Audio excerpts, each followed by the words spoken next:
روک لیتی ہے آپ کی نسبت، روک لیتی ہے آپ کی نسبت،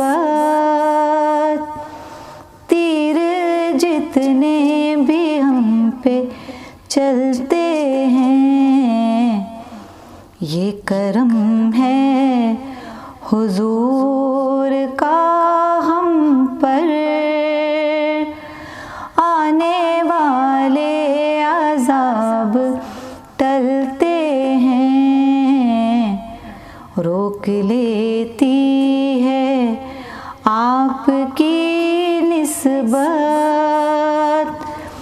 تیر جتنے بھی ہم پہ چلتے ہیں۔ پاک باطن لوگ۔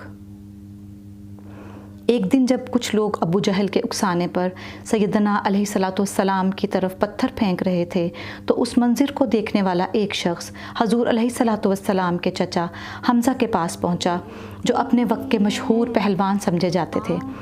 حمزہ رضی اللہ تعالیٰ عنہ شکار سے واپس آ رہے تھے۔ اس شخص نے انہیں مخاطب کرتے ہوئے کہا، اے حمزہ، تیری غیرت اور حمیت یہ کیوں کر گوارا کرتی ہے کہ لوگ تیرے بھتیجے کو سنگسار کریں، برا بھلا کہیں، اور جو تو دلیروں اور بہادروں میں شمار ہوتا ہے اس کی کوئی مدد نہ کرے؟ حضرت حمزہ رضی اللہ تعالیٰ عنہ کو اس دن تک حضور علیہ الصلوۃ والسلام کے دین میں کوئی دلچسپی نہیں تھی، لیکن جب انہوں نے یہ سنا کہ لوگ حضور علیہ الصلوۃ والسلام کو پتھروں سے مارتے ہیں، انہیں زد و کوب کرتے ہیں، اور سب سے بڑھ کر یہ کہ وہ لوگ حضور علیہ الصلوۃ والسلام کو دشنام بھی دیتے ہیں، تو ان کی حالت دگرگوں ہو گئی، اور انہوں نے اس شخص سے پوچھا کہ میرے بھتیجے کو جو دشنام دیے جاتے ہیں وہ کیا ہیں؟ اس شخص نے جب چند ایسے الفاظ کو دہرایا جنہیں حضور علیہ الصلوۃ والسلام کے دشمن ان کے لیے استعمال کرتے تھے، تو حضرت حمزہ رضی اللہ تعالیٰ عنہ کا چہرہ غصے کی شدت سے سرخ ہو گیا۔ عرب زبان سے نکلی ہوئی ہر بات کو انتہائی اہمیت اور وقت دیتے تھے۔ عرب قبائل میں دشنام گوئی کرتے وقت کسی قریبی رشتہ دار کا نام لینا ایک ناقابل معافی جرم سمجھا جاتا تھا۔ کسی قبیلے کے کسی بھی فرد کو برا بھلا کہنا ایسا تھا جیسے پورے قبیلے کو توہین کا نشانہ بنایا گیا ہے، اور اس کی وجہ یہ تھی کہ کسی قبیلے کے تمام ارکان آپس میں خون کے رشتے میں منسلک ہوتے تھے۔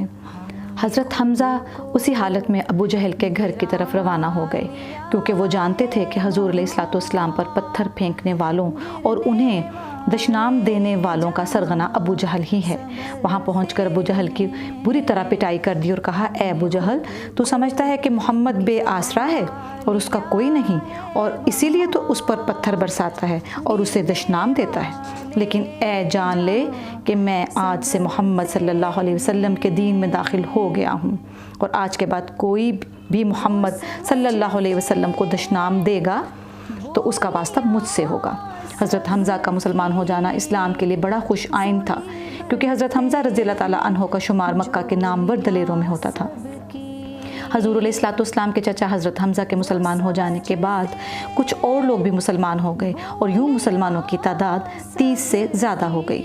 مکہ کے رہنے والے اور خاص طور پر قبیلہ قریش کے افراد اسلام کو پھیلتا دیکھ کر مزید تشویش میں مبتلا ہو گئے، اور انہوں نے دارالندوہ میں جمع ہو کر مشورہ کرنا شروع کر دیا کہ محمد صلی اللہ علیہ وسلم کے دین کو کس طرح نابود کیا جا سکتا ہے، لیکن وہ لوگ اپنے مذاکرات سے کوئی خاص نتیجہ اخذ نہیں کر سکے۔ جب دارالندوہ کا اجلاس ختم ہوا تو عمر بن خطاب نے اعلان کر دیا کہ میں خود ہی محمد کو قتل کر کے اہل مکہ کو اس مشکل سے نجات دلا دوں گا۔ راستے میں نعیم بن عبداللہ رضی اللہ تعالیٰ عنہ نے عمر کو تیز تیز قدموں سے جاتے دیکھا تو پوچھا، اے عمر، کہاں جا رہے ہو؟ عمر نے کہا، کسی نے ہمارے آباء و اجداد کی اتنی توہین نہیں کی جتنی محمد کرتا ہے۔ اس شخص نے اپنے نئے دین کی وجہ سے تمام اہل مکہ کا چین و آرام ختم کر دیا ہے، ہمارے بزرگوں کے دین کو باطل قرار دیتا ہے، کہتا ہے کہ ہمیں اپنے خداؤں کی پرستش چھوڑ دینی چاہیے، میں جا رہا ہوں کہ اسے موت کے گھاٹ اتار دوں۔ نعیم رضی اللہ تعالیٰ عنہ نے کہا، یا عمر، تمہارے 2 قریبی عزیز بھی مسلمان ہیں، ان میں سے ایک تمہاری بہن فاطمہ اور دوسرا اس کا شوہر سعید بن زید ہے۔ جب عمر گھر میں داخل ہوئے تو انہوں نے دیکھا کہ ان کی بہن فاطمہ، ان کے شوہر سعید بن زید اور ایک دوسرے مسلمان حضرت خباب قرآن کی تلاوت کر رہے ہیں۔ عمر غصے میں لال بھبوک ہو گئے اور اپنی بہن اور ان کے خامد پر اتنے کوڑے برسائے کہ جسم میں جگہ جگہ سے خون بہنے لگا۔ عمر نے اپنی بہن کو حکم دیا کہ محمد کا دین چھوڑ دے۔ فاطمہ نے جواب دیا کہ اگر تم مجھ پر اتنے کوڑے برساؤ کہ میری جان نکل جائے تو بھی محمد صلی اللہ علیہ وسلم کے دین کو نہیں چھوڑوں گی، اور اگر تم بھی قرآن کی تلاوت کرو تو جان جاؤ گے کہ یہ دین سچا اور برحق ہے۔ عمر رضی اللہ تعالیٰ عنہ نے اپنی بہن کے خامد کو کہا کہ وہ قرآن کو سنائیں۔ سورہ طٰہٰ کی چند آیات تلاوت کی گئیں۔ طٰہٰ، اس واسطے نہیں اتارا ہم نے تجھ پر قرآن کہ تو محنت میں پڑے، مگر نصیحت کے واسطے جس کو ڈر ہے۔ اتارا ہے اس کا جس نے بنائی زمین اور آسمان اونچے، اور وہ بڑی مہر والا تخت کے اوپر قائم ہوا۔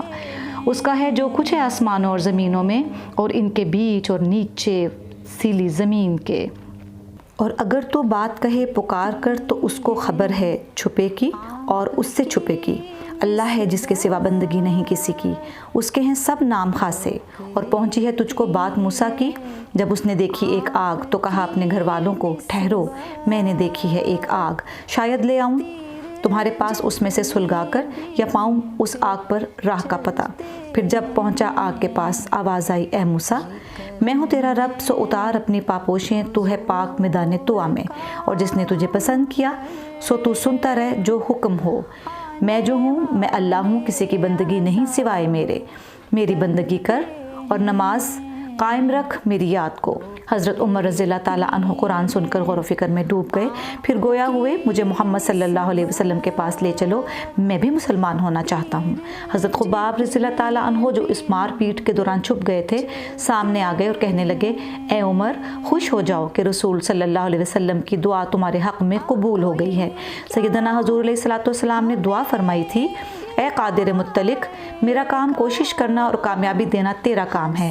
اسلام کے دو بدترین دشمنوں عمر بن حشام یعنی ابو جہل یا عمر بن خطاب میں سے کسی ایک کو نور ایمان عطا فرما کہ کمزور مسلمانوں کو ہمت حاصل ہو۔ دار ارقم کے دروازے پر دستک ہوئی، ایک صحابی نے جھانک کر دیکھا تو عمر بن خطاب تلوار حمائل کیے نظر آئے۔ سیدنا علیہ السلام کو اطلاع دی گئی۔ سیدنا امیر حمزہ رضی اللہ تعالیٰ عنہ نے جو 3 دن قبل ایمان لائے تھے کہا، دروازہ کھول دو، اگر وہ خیر کی نیت سے آیا ہے تو ہم اسے خیر عطا کریں گے، اور اگر کوئی برا ارادہ لے کر آیا ہے تو ہم اسی کی تلوار سے اس کا کام تمام کر دیں گے۔ حضرت عمر کے قبول اسلام کی خوشی میں صحابہ کرام نے اس زور سے نعرہ تکبیر بلند کیا کہ مسجد الحرام میں موجود لوگوں نے بھی یہ صدائے حق سن لی۔ حضرت عمر رضی اللہ تعالیٰ عنہ نے صحابہ کرام کو 2 صفوں میں ترتیب دیا، ایک میں حضرت حمزہ رضی اللہ تعالیٰ عنہ اور ایک میں حضرت عمر رضی اللہ تعالیٰ عنہ تھے۔ سب سیدنا علیہ السلام کے زیر سایہ مسجد الحرام کی جانب رواں ہو گئے۔ عمر اور حمزہ کے جلو میں پیغمبر اسلام صلی اللہ علیہ وسلم اور ان کے ساتھیوں کو جرأت مندی سے آتا دیکھ کر قریش مکہ میں کوہرام مچ گیا۔ اس موقع پر سیدنا علیہ السلام نے حضرت عمر کو فاروق کے لقب سے نوازا۔ حضرت عمر رضی اللہ تعالیٰ عنہ اس کے بعد دشمن اسلام ابو جہل کے مکان پر پہنچ گئے۔ ابو جہل باہر آیا اور خوشخبری سننے کے اشتیاق میں کہنے لگا، خوش آمدید، خوش آمدید، کیسے آنا ہوا؟ حضرت عمر رضی اللہ تعالیٰ عنہ نے کہا، میں تمہیں یہ بتانے آیا ہوں کہ میں اللہ اور اس کے رسول محمد صلی اللہ علیہ وسلم پر ایمان لا چکا ہوں، اور محمد رسول اللہ جو کچھ لے کر آئے ہیں اس کی تصدیق کر چکا ہوں۔ ابو جہل کی امیدوں پر پانی پھر گیا اور دروازہ بند کرتے ہوئے بولا، اللہ تیرا برا کرے اور جو کچھ تو طے کر کر آیا ہے اس کا بھی برا کرے۔ حضرت عمر رضی اللہ تعالیٰ عنہ نے جب اپنے اسلام قبول کرنے کی خبر جبیل بن معمر کو دی جو کسی بات کا ڈھنڈورا پیٹنے میں ممتاز تھا، تو اس نے چیخ چیخ کر لوگوں کو بتانا شروع کر دیا کہ خطاب کا بیٹا بے دین ہو گیا ہے۔ حضرت عمر رضی اللہ تعالیٰ عنہ نے اس کے پیچھے پیچھے چلنا شروع کیا اور بولے، یہ جھوٹ بولتا ہے، میں مسلمان ہو گیا ہوں۔ لوگ اگرچہ حضرت عمر کی عزت و قوت، شرف اور زور بازو سے خائف رہتے تھے، لیکن اس وقت بہت بڑی تعداد نے مل کر انہیں مارنا پیٹنا شروع کر دیا۔ حضرت عمر رضی اللہ تعالیٰ عنہ بھی لوگوں کو مار رہے تھے، یہاں تک کہ سورج سر پر آ گیا اور حضرت عمر تھک کر بیٹھ گئے۔ حضرت عمر رضی اللہ تعالیٰ عنہ نے لوگوں سے کہا، جو بن پڑے کر لو، خدا کی قسم اگر ہم لوگ 300 کی تعداد میں ہوتے تو پھر مکہ میں تم رہتے یا ہم رہتے۔ حضرت عمر رضی اللہ تعالیٰ عنہ کے خلاف انفرادی سطح پر کوئی اقدام اٹھانے سے مشرکین گھبراتے تھے۔ وہ جم غفیر کی صورت میں اکٹھے ہوئے اور حضرت عمر کے گھر پر حلہ بول دیا تاکہ انہیں جان سے مار ڈالیں۔ اس دوران قبیلہ سہم جو حضرت عمر رضی اللہ تعالیٰ عنہ کا حلیف قبیلہ تھا، اس سے تعلق رکھنے والے ابو عمرو عاص بن وائل آ گئے۔ حضرت عمر رضی اللہ تعالیٰ عنہ نے اپنے قبول اسلام اور قوم کے دشمن بن جانے کا تذکرہ کیا۔ ابو عمرو بن عاص یہ سن کر باہر نکلے اور لوگوں کی بھیڑ سے پوچھا، کیا ارادہ ہے؟ لوگوں نے کہا کہ خطاب کا بیٹا مطلوب ہے جو بے دین ہو گیا ہے۔ ابو عمرو نے کہا کہ تم لوگ اس تک نہیں پہنچ سکتے، وہ میری پناہ میں ہے۔ لوگ یہ سن کر مایوس ہوئے اور واپس چلے گئے۔ تیر جتنے بھی ہم پہ چلتے